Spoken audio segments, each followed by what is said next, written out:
Olá, tudo bom? Bom revê-los novamente aqui no Centro de Estudos Presbiterianos. Louvado seja Deus porque o nosso centro tem sido descoberto e tem sido alvo de pesquisa por muitos internautas. Continuando a nossa série, a série Conhecendo a Nossa Fé, uma exposição sistemática da Confissão de Fé de Westminster, padrão de doutrina da Igreja Presbiteriana. E nós precisamos conhecer esse padrão como presbiterianos, e você que não é presbiteriano também, mas que tem uma simpatia pelas doutrinas da graça, pelas doutrinas teológicas, pelas doutrinas reformadas, seja bem-vindo a esse espaço é nosso, onde nós crescemos juntos e aprendemos mais da palavra de Deus e da confessionalidade da Igreja de Cristo Jesus. Hoje nós vamos tratar de um tema que é bastante importante, que seria a nossa quarta aula em relação ao estudo sistêmico da Confissão de Fé de Westminster. A nossa quarta aula, tratando ainda do primeiro capítulo da Confissão de Fé, que é o capítulo que trata da Sagrada Escritura, o tema da aula de hoje será o cânon das Sagradas Escrituras. É um tema muito importante à vida da Igreja de nosso tempo. Então eu gostaria de ler o que diz a Confissão de Fé de Westminster, no capítulo 1, na seção de número 3, que trata do cânon das Sagradas Escrituras, e nos diz o seguinte: os livros comumente chamados apócrifos, não sendo de inspiração divina, não fazem parte do cânon da Escritura e, portanto, não são de nenhuma autoridade na Igreja de Deus, nem de modo algum podem ser aprovados nem utilizados senão como escritos humanos. Essa é a Confissão de Fé da Igreja, e os textos que ela chama são os textos de Lucas, capítulo 24, versos 27 e 44, Romanos, capítulo 3, verso 2, e 2 Pedro, capítulo 1, verso de número 21. É isso que nós temos declarado na Confissão de Fé de Westminster, que é o padrão de doutrina da nossa Igreja. Pois bem, então nós vamos ver hoje a questão da canonicidade das Escrituras Sagradas, que é um tema que nós precisamos pensar sempre. Essa é mais uma daquelas estupendas declarações da Confissão de Fé de Westminster. Aqui nesta sessão vamos trabalhar vários conceitos, tipo o que é um livro apócrifo, o que se refere à doutrina da canonicidade, quais os critérios usados pela Igreja para se chegar ao cânon que nós possuímos hoje. Então, são perguntas que nós precisamos traçar, entender e aplicar como Igreja de Cristo a uma compreensão clara do que isso significa.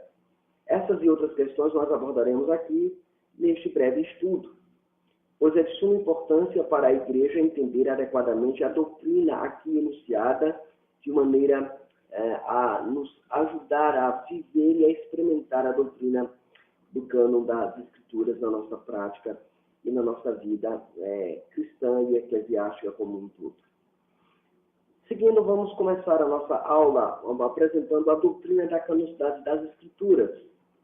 O primeiro conceito é definir o que é cânon. O que significa a palavra cânon? Geralmente se entende que a Escritura é o cânon de nossa fé.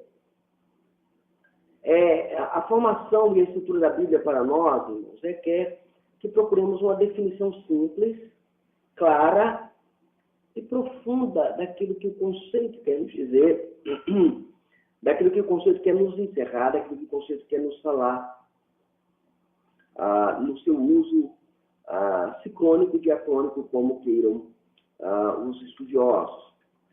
Ok, a palavra cânon, na verdade, ela é uma mera transliteração da palavra grega kanon, que significa vara, reta, régua, regra. É uma palavra usada com referência para indicar a autoridade suprema da Bíblia sobre a vida dos cristãos, ou seja, refere-se aos livros que compõem a Bíblia conforme nós conhecemos. E aí é o nosso querido irmão Paulo Anglada, Dr. Paulo Anglada, escrevendo no seu livro Sola Escritura, a doutrina reformada das Escrituras, que nos traz esse alerta, que nos diz que nós devemos encarar o cânon da Escritura desta perspectiva, desta forma como um todo. Uma definição mais léxica, né, que nós podemos colocar da palavra cânon é que a palavra cânon ela é derivada de uma raiz semítica do assírio, talvez Kenur, do garítico Kun, do hebraico Kaner, que ocorre 61 vezes no Antigo Testamento e é sempre empregada no sentido literal. Como você verá lá em 1 Reis, capítulo 14, verso 15, Jó 40, verso 21, Isaías 36, verso 6, Isaías 42, verso 3, Ezequiel 40, verso 3, 5 e 7, e significando vara, ou a planta que era usada para medir ou para pautar. Também significa balança. Isso aí você verá no texto de Isaías 46, verso 6. E também indica a cana que era usada para traçar cestos ou bastão reto. Esse é o sentido da palavra ao longo do corrente uso. E aí, quem lembra disso para nós é o Hermes Maia Pereira da Costa, no seu livro Inspiração e Inerrância das Escrituras. Ok, tomado por empréstimo, podemos dizer que a palavra cânon indica a nossa regra, o nosso limite, ainda mais o nosso padrão. Sendo ter todos estes os sentidos aplicados à palavra de Deus. Então, esses sentidos, eles derivam do uso dessa palavra, canon. Lembre-se sempre disso. Mas é claro que nós, quando olhamos para a questão do cânon, nós perguntamos assim, sim, tudo bem, está aí, mas como é que esse cânon ele foi organizado, como ele é organizado estruturalmente? Então, nós vamos começar a analisar primeiro a estrutura canônica do Antigo Testamento de forma muito clara. Porque a Bíblia possui, dentro de sua composição e disposição canônica, 8 seções, sendo 4 no Antigo Testamento e 4 no Novo Testamento. Vamos nos deter neste momento sobre o Antigo Testamento e a sua estrutura canônica, como ele é montado, como é a sua formação e a sua disposição no que respeita aos seus livros e as suas classificações, conforme nós temos em nossas versões, no cânon, como é conhecido, cânon protestante. Como está a estrutura no cânon protestante da Igreja de Cristo Jesus. Ok? Eu queria que você desse uma observada nesse quadro que você verá agora, como está montado o cânon do Antigo Testamento.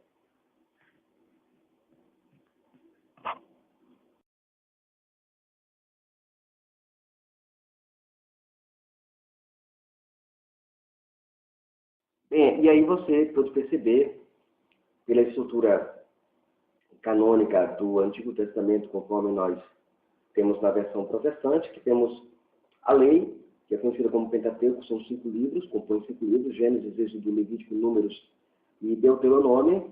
Você também tem 5 livros de poesia, Jó, Salmos, Provérbios, Eclesiástico, Cântico dos Cânticos.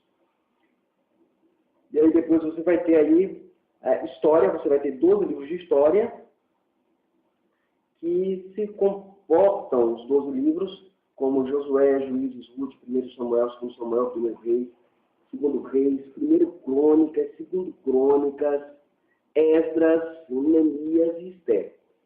E você também vai ter os livros proféticos, ou os profetas, que são 17 livros. Nesses 17 livros, nos livros proféticos, você vai ter Isaías, Jeremias, Lamentações, que são os profetas anteriores, Ezequiel e Daniel. Nos profetas menores, aliás, profetas maiores na nossa divisão, né? Os profetas maiores, Isaías, Jeremias, Lamentações, Ezequiel e Daniel. Os profetas menores, você vai ter Oséias, Joel, Amós, Obadias, Jonas, Miqueias, Naum, Abacuque, Sofonias, Ageu, Zacarias e Malaquias. Então, você vai ter aí essas classificações dentro de 4 disposições de como o Antigo Testamento é dividido dentro do cânon protestante. A tabela apresentada mostra a disposição dos livros conforme aparece na nossa Bíblia. Esta é a atual estrutura canônica das Escrituras, conforme temos na Escritura protestante, a Escritura evangélica, né? A Bíblia evangélica, como é conhecida, Essa divisão foi ocasionada e até influenciada devido à versão Septuaginta, que foi aquela tradução que foi feita do hebraico para o grego na época bem antiga, né? A Septuaginta. Dois estudiosos eles falam sobre essa influência de maneira interessante. Eles vão dizer o seguinte, que a divisão do Antigo Testamento em 4 seções, elas baseiam-se na disposição dos livros por tópicos, com origem na tradução das Escrituras Sagradas para o grego. Com a tradução das Escrituras Sagradas para o grego, essa tradução ficou conhecida como a versão dos Septuagintas. Na literatura você vai ter a representação desse nome por LXX, né? Iniciaram-se no século III a.C., e a Bíblia hebraica não segue a divisão tópica dos livros em 4 partes. Antes, ela emprega-se uma divisão de 3 partes. Talvez ela faça isso baseada na suposição oficial de seu autor, na divisão da posição oficial do seu autor, na divisão que ele apresenta. Os 5 livros de Moisés, outorgando a lei, aparecem em primeiro lugar, depois seguem-se os dois homens que desempenharam função de profetas, e por fim, os livros dos homens, na verdade, que desempenharam a função de profetas, e por fim a terceira parte, que contém livros escritos por homens que, segundo se cria, tinham um dom de profecia, mas não eram profetas oficiais. Então essa é a estrutura canônica do Antigo Testamento judaico, ou do Antigo Testamento hebraico, na estrutura canônica hebraica. Paulo Anglada chama a nossa atenção mais uma vez exatamente para isso, quando ele mesmo diz que, embora o conteúdo canônico protestante seja o mesmo do cânon hebraico, a divisão e a ordem dos livros são bem diferentes, conforme nós vemos no quadro a seguir. Você verá no quadro a seguir essa disposição canônica do cânon hebraico para o nosso entendimento como um todo.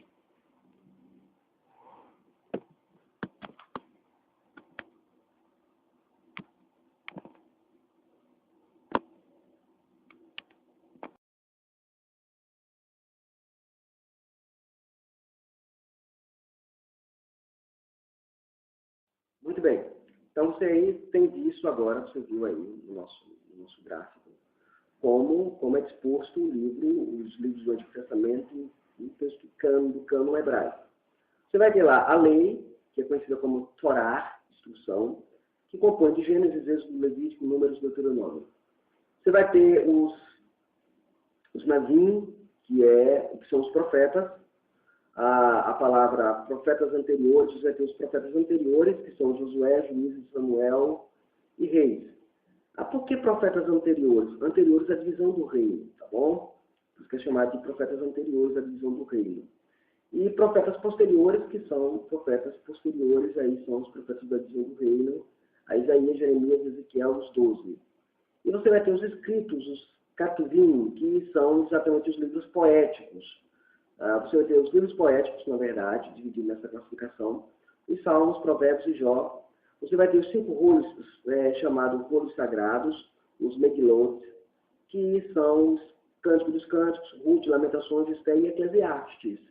E você também terá os livros históricos, que compõem-se Daniel, Esdras, Neemias e Crônicas. Então você vai ver essa disposição no cânon hebraico. Se você pegar a Bíblia hebraica Stuttgartensia, você verá essa divisão dentro da sua estrutura canônica, que é bem interessante para um entendedor, para um estudioso do cânon sagrado, que é o cristão presbiteriano, que precisa, de fato, conhecer a divisão bíblica teológica disso.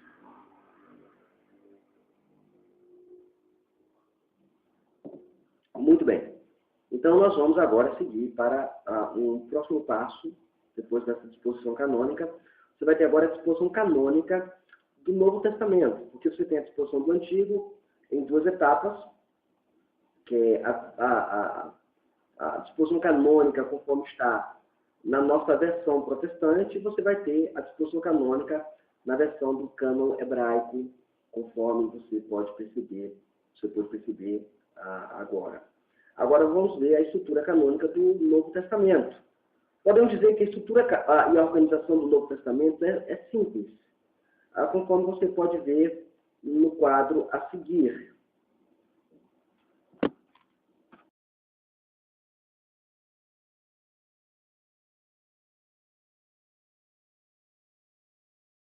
Pelo que você já pôde perceber, você está vendo aí que os evangelhos, eles são 4, né? Mateus, Marcos, Lucas e João. É bom lembrar que algumas pessoas entendem errado a ideia de evangelhos e acham que evangelhos é um texto biográfico.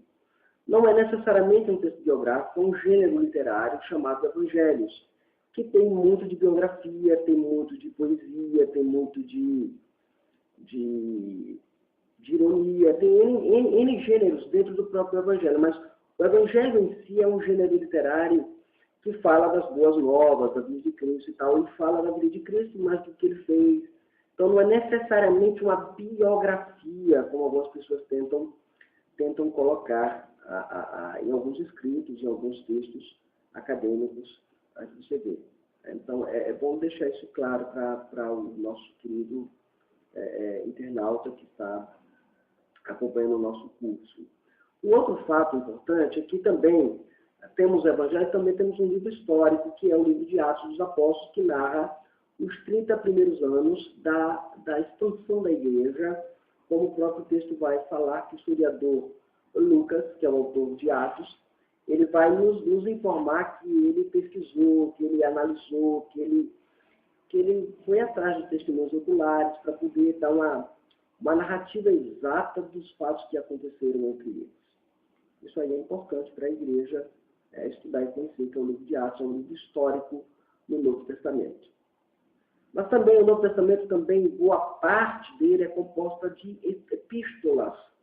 É claro que esse termo epístola, algumas pessoas vão discutir se são cartas ou se são epístolas, vão fazer uma distinção entre os dois termos, né, da palavra epístola, mas eu diria para vocês que tanto epístola quanto cartas têm são usados como sinônimos, não há nenhum problema em relação a isso. Então, o composto geral do Novo Testamento é composto de cartas, e você vai ter um total de cartas muito amplo, que são 21 cartas.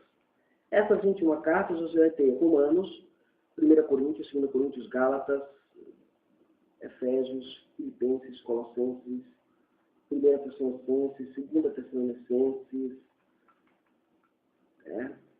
Aí você vai ter 1 Timóteo, 2 Timóteo, aí você vai ter Tito, Filemão, Hebreus, Tiago, 1 Pedro, 2 Pedro, 1 João, 2 João, 3 João e Judas. Então são as cartas, são as 21 cartas de todo o Novo Testamento. E você vai ter um livro que trata de profecia, que seria o livro de Apocalipse. Algumas pessoas entendem também errado o Apocalipse, porque acham que Apocalipse é um livro meramente apocalíptico, e não é um livro apocalíptico, é um livro de revelação. É um livro de profecia, e não um livro apocalíptico. Não é um livro que fala de catástrofe, simplesmente, mas é um livro que fala de profecia, de um evento do juízo de Deus sobre a nação de Jerusalém, que havia rejeitado ao Messias, e o juízo de Deus que estaria para cair sobre aquela nação de maneira eminente, é claro. Esse juízo acontece no ano 70 e o livro de Apocalipse ele vai narrar esse fato. É claro, para quem sustenta que todos os livros do Novo Testamento foram escritos antes de 70. Quem sustenta que alguns livros foram escritos depois de 70, por exemplo, alguns supõem que o livro de Apocalipse foi escrito em 98, tem grandes problemas em relação a isso. Um dos fatos preponderantes é que se foi escrito depois de 70, logicamente o livro de Apocalipse deveria narrar a queda de Jerusalém nos termos como faz claro Joséfo, que foi um evento catastrófico na história do povo de Israel e da história do mundo, porque era a cidade religiosa do mundo, Jerusalém, e um foco muito interessante que era dado a ela. Então, quando você diz que os livros neotestamentários, especialmente a Apocalipse escrito no ano 98, você vai ter essa lacuna inexplicável aí, e outras coisas também que não é o foco do nosso estudo aqui nesta aula. Então, nós temos aí a disposição canônica dos livros.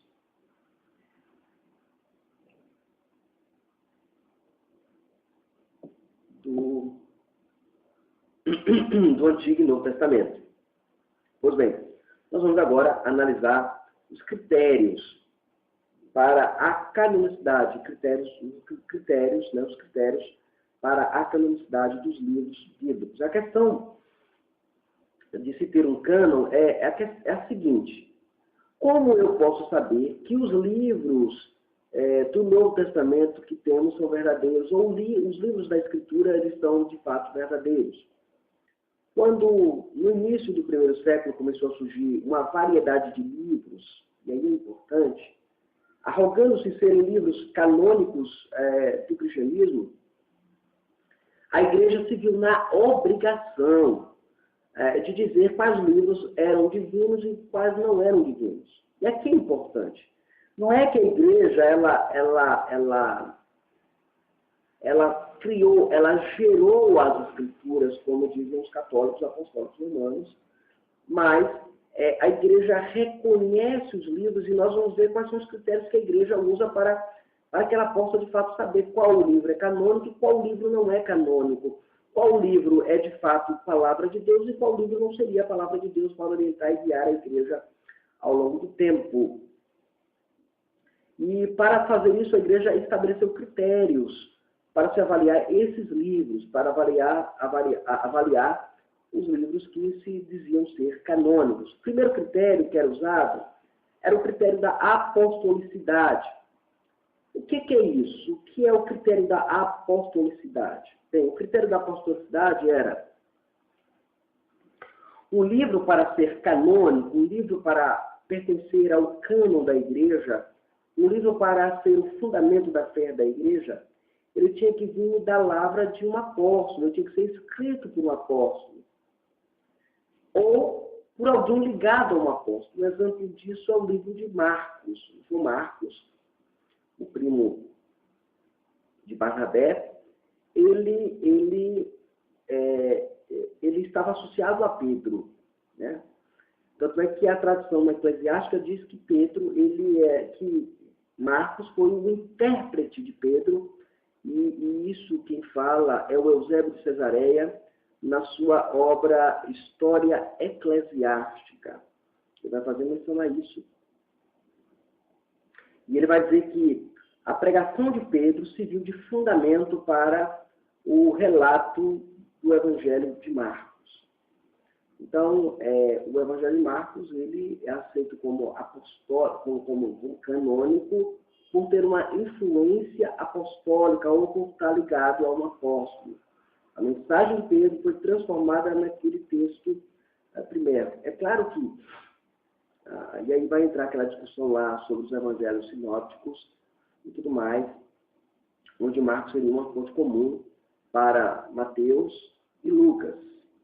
E aí alguns vão entender que existia uma outra fonte chamada a fonte queer, ou Quélia, a fonte, a tradição de queer. Embora eu não concorde com essa argumentação, por N razões, mas é o que tem dominado o meio acadêmico, de modo geral, nos livros, que você vai estudar com introdução ao Novo Testamento, você vai ter essa menção. Mas a nossa aula não visa discutir isso também. Só para você ter uma informação sobre isso, pesquise sobre isso, você vai achar essa discussão interessante.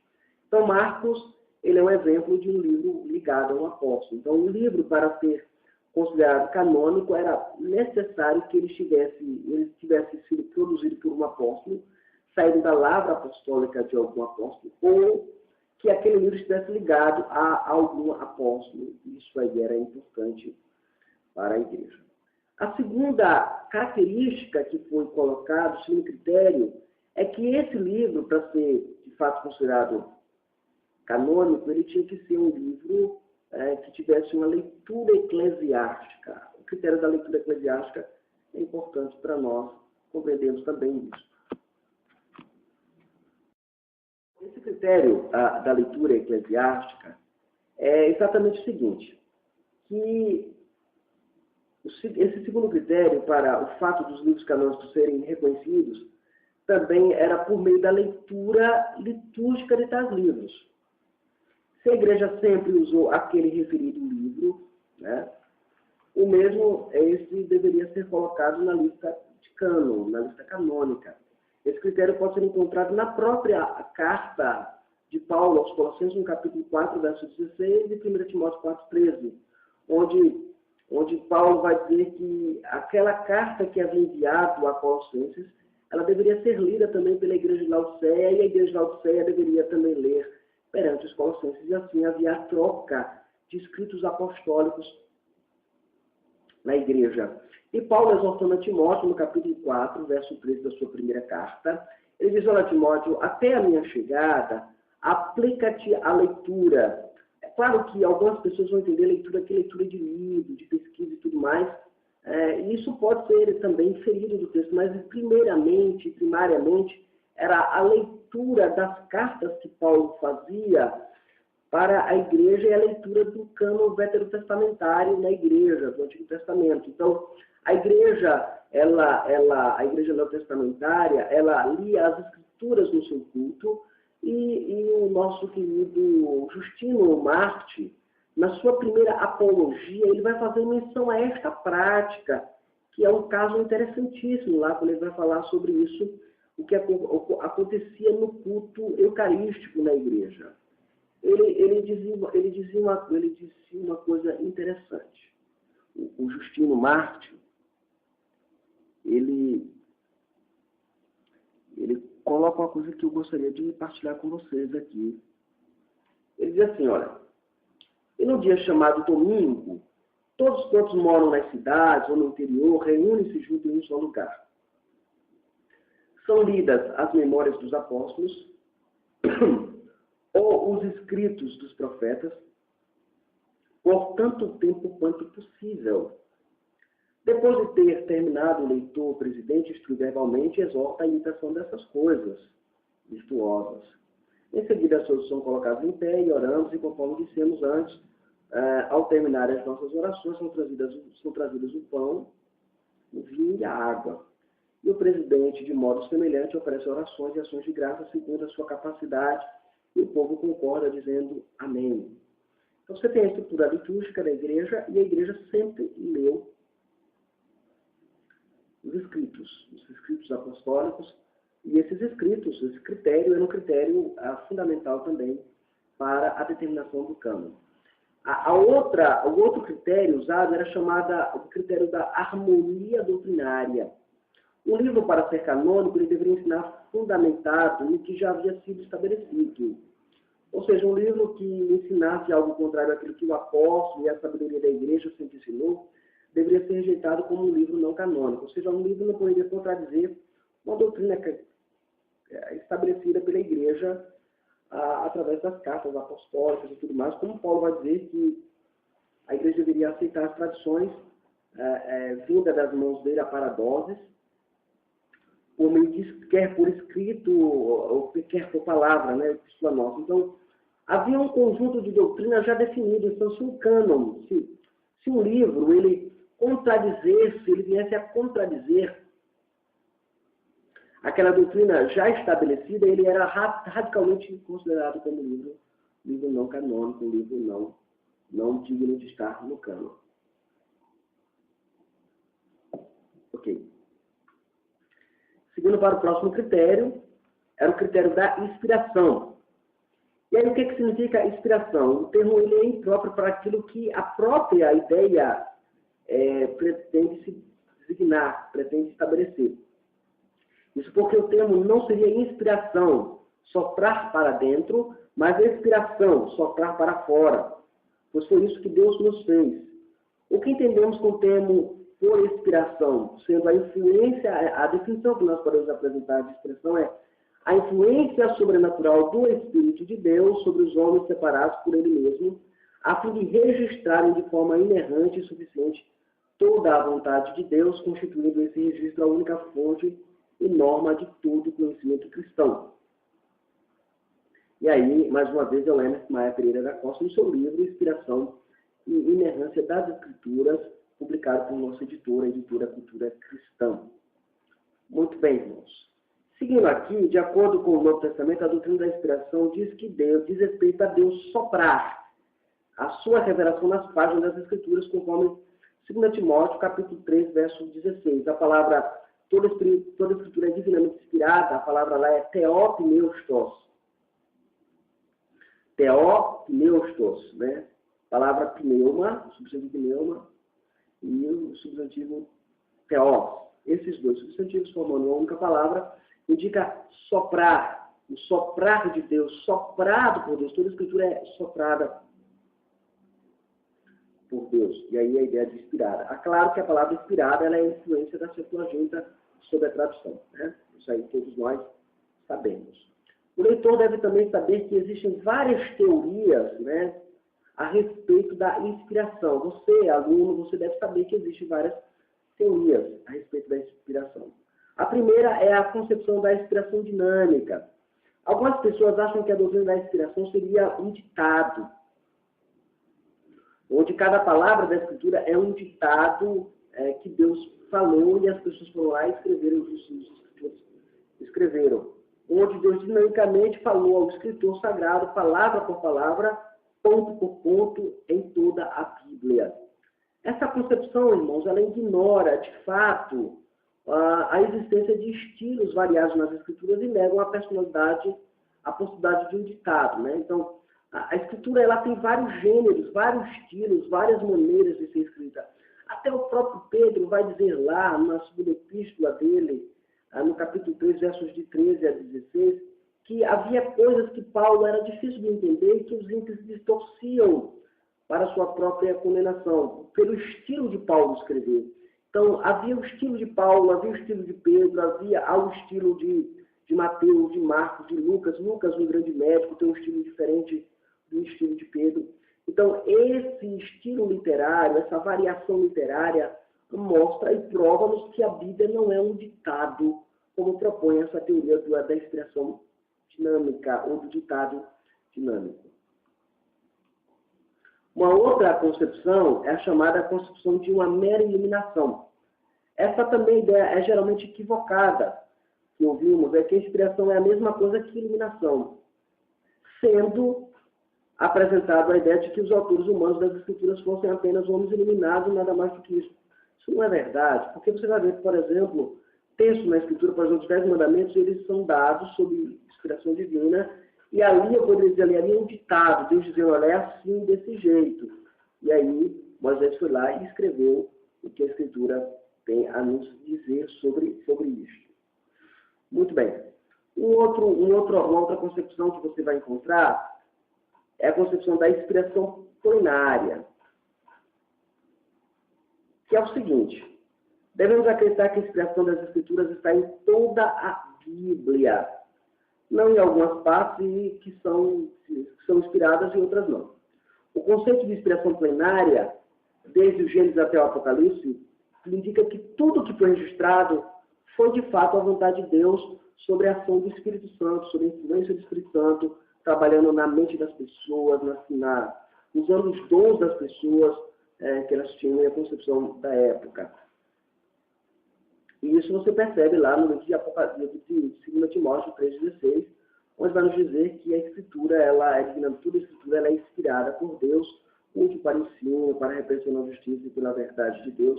E também em 2 Pedro, capítulo 1, versos 20 a 21, ele fala de que nenhuma profecia é dada sobre particular elucidação, mas homens movidos pelo Espírito Santo falaram a palavra de Deus e trouxeram a palavra de Deus até nós.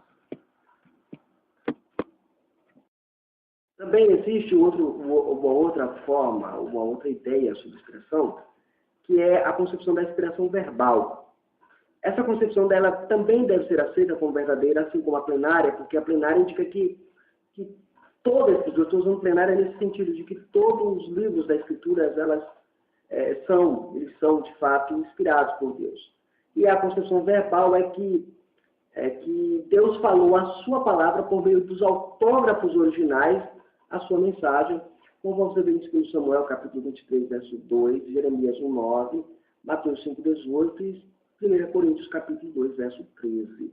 Então, você vai ter, nestes textos, a ideia dessa inspiração verbal. Aquilo que Deus comunicou é aquilo que o autor registrou.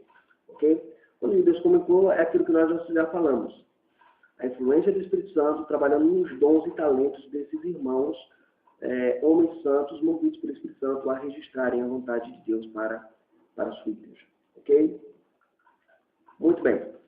E vamos aí para a nossa terceira ideia que nós queremos desenvolver com vocês agora, que é a doutrina da canonicidade e os apócrifos. A doutrina do cânon, inevitavelmente, nos levará também para a questão dos chamados livros apócrifos. O que é um livro apócrifo? Na concepção popular, é um livro duvidoso. O termo vem do grego, que significa sem assinatura, ou seja, não possui a assinatura de Deus. Também o termo pode ser entendido como oculto, indicando a não identificação de sua autoria. Agora, é bom lembrar que os livros do Novo Testamento, eles circulavam de maneira anônima nos primeiros momentos, né? E aí, posteriormente, é que quando surgiram várias multiplicações de vários livros, dizendo ser livros canônicos, então se fez necessário identificar o autor daqueles livros, e aí você vai ter aí a autoria dos livros, posteriormente sendo incluída nos referidos livros, ok?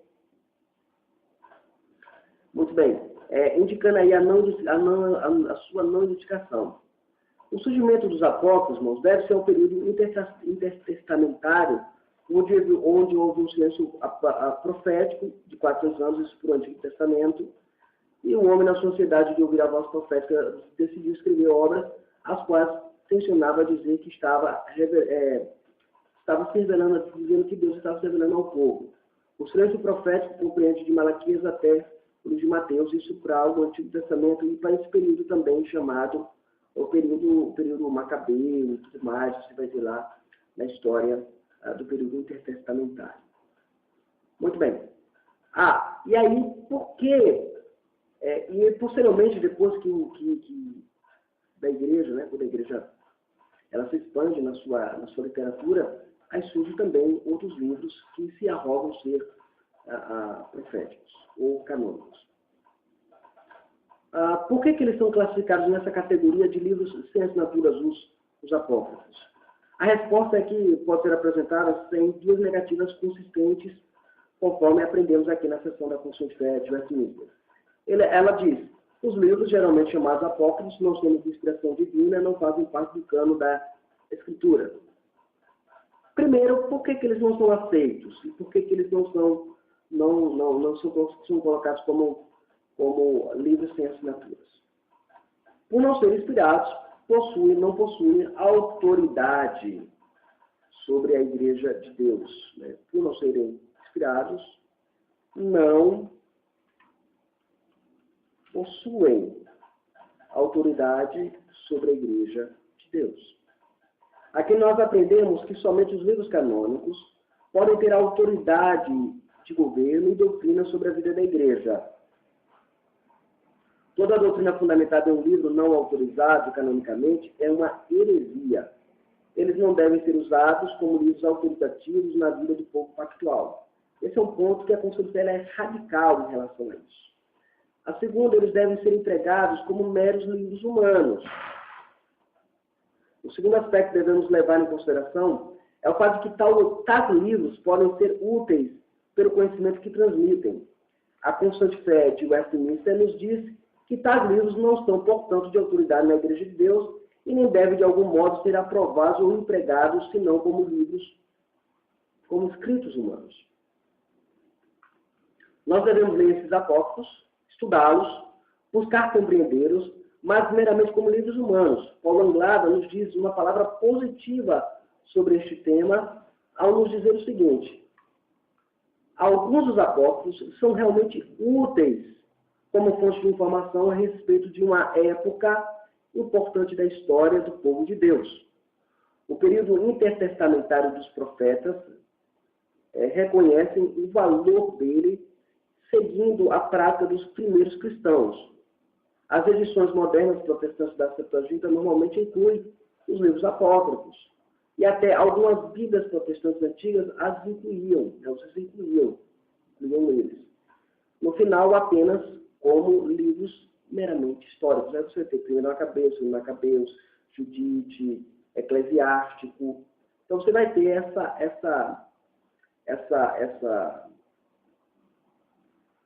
essa abertura que a Consulta coloca, mostrando que a cultura, o conhecer esses livros, não é nenhum pecado, não há nada de pecaminoso de chegar perto desses livros e lê-los.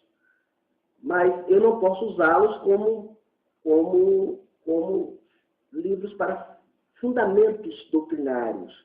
Eu posso usar como referência, por exemplo, eu vou falar sobre batismo, eu posso usar o livro apócrifo para mostrar como o uso da palavra baptizou, é empregada, mas eu não posso usar isso como elemento doutrinário, usar uma doutrina do apócrifo, por exemplo, como a oração aos mortos, como invocação a eles, missa aos mortos, e essas coisas que você tem nos livros apócrifos que não são de inspiração divina. Então, nós precisamos entender esse aspecto importante. Eu quero concluir essa aula dizendo a vocês que o cânon da Escritura Sagrada nos foi dado para ser a nossa única regra de obediência e prática. Isso implica no fato de que as Escrituras, conforme temos, não é fruto da tradição dos homens, mas da vontade de Deus, né? Que deseja orientar-nos por meio de suas palavras, registradas de forma clara e compreensível aos homens no registro que nós temos na nossa Bíblia. Então, que nós possamos olhar para a palavra de Deus, o cânon, como a nossa regra de fé e prática e lê-las como de fato elas são, a única palavra de Deus. Que Deus abençoe você continue nos visitando, visite o nosso blog, né? O blog do Centro de Estudos Presbiteriano, www.centrodeestudopresbiteriano.blogspot.com. Se você tiver alguma dúvida, mande a sua dúvida para nós. Nós teremos o prazer de tratar aqui no nosso programa. Anota aí o nosso e-mail, jrcalvino9@hotmail.com. Repetindo, jrcalvino9@hotmail.com. 9 aí é o número 9, não é a palavra 9, tá? É o número 9. Então, não esqueçam de anotar desta forma. Mande sua pergunta, mande sua dúvida, para que a gente possa apresentar aqui nas nossas aulas como uma maneira de nós esclarecermos mais as doutrinas da fé reformada. Que Deus te abençoe, que Ele estenda a graça dele sobre a sua vida e continua acompanhando a nossa série, conhecendo a nossa fé, estudos na Confissão de Fé de Westminster, padrão de doutrina da nossa igreja. Que Deus te abençoe. Amém.